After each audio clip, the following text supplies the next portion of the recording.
Hi guys, this is Bob from the Free Film School, and today we will be doing the $7 digital film camera challenge. I recently purchased a Nikon L1 digital camera, 6 megapixel, for $7 plus free shipping off of eBay, and I want to show you guys the features of the camera today.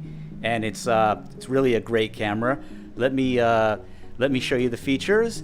And it's got a lot of incredible features for the price. The original price of this camera, I believe, was about $100, and then I believe they were discounted to about $50 or $60, and they were several years ago in the 2000s, and they were discounted again, and then they just discontinued. But now I guess no one wants the little digital cameras. This particular camera has no manual ISO settings or no manual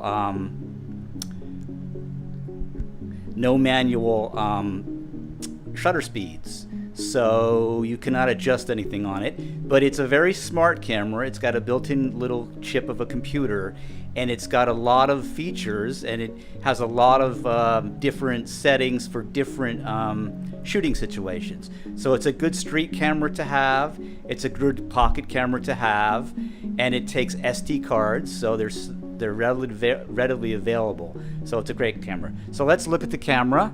I'm doing this live, first time, and I'm basically gonna show you the camera now. Let's get the camera in position. I wanted to switch my, I'm doing this on an iPhone, so I wanted to switch my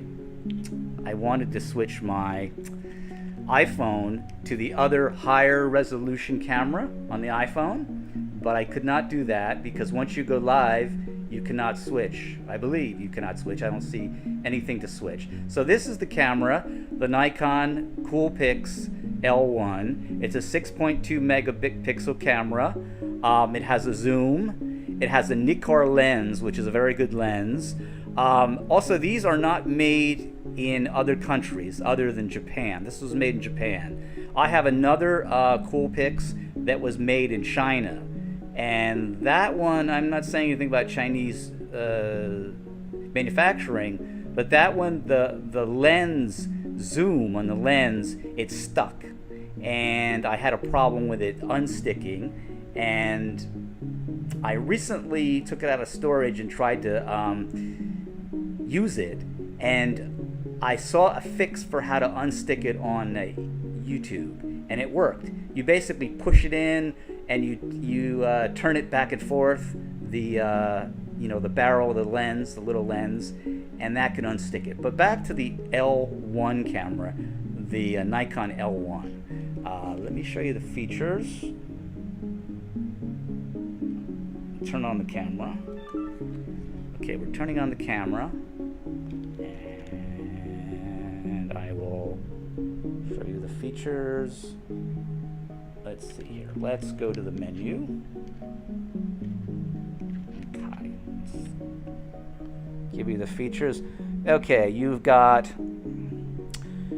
portrait mode, you've got sports mode, you've got landscape mode, you've got let's see here, what else do we have here? You've got sunset mode, you've got sunrise mode, you've got party mode, you have fireworks mode, you have night landscape mode, you have museum mode, which is good for architecture or buildings, and you have a macro mode, which is the little flower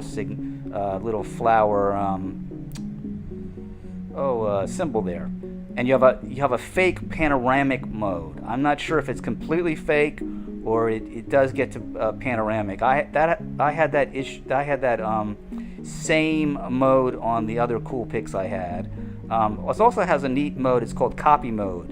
A lot of times you take pictures of notes or papers at work or whatever, and this you can do it with the copy mode, and it's black and white, and it's like a copy machine. There's also a backlit mode, which is right by the copy mode, and basically what that does, if a lot of times you shouldn't be shooting right directly in the sun, But if you have no choice and the subject is not going to move for you, sometimes non-professionals or family members don't want to move for the picture, and they're basically just say, "Well, take the picture now. There's no problem," but there is a problem. But anyway, you will be shooting right in the sun sometimes. So this has the backlit mode, which helps with sun and snow and anything bright in the background of the picture. So that's all the modes of the camera.